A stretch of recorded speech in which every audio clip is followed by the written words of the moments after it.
Hello everyone, आज के इस वीडियो में जानेंगे वूपिंग कफ का क्या मतलब होता है। वूपिंग कफ मीन्स काली खांसी या कुकर कास या कुकुर खांसी। इसको काली खांसी या कुकुर या कुत्ता खांसी भी कहते हैं।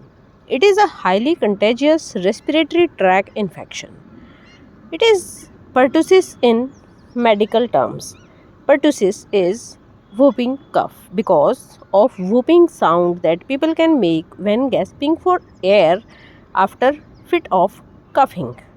यानी कि जब खांसी आती है तो एक whooping साउंड आती है जिसको कुत्ते जैसी जो आवाज़ होती है, इसीलिए इसको कुकुर खांसी भी कहा जाता है। काली खांसी बहुत ही ज़्यादा ये संक्रामक बीमारी है, एक से दूसरे को बहुत जल्दी लगती है। आज के इस वीडियो में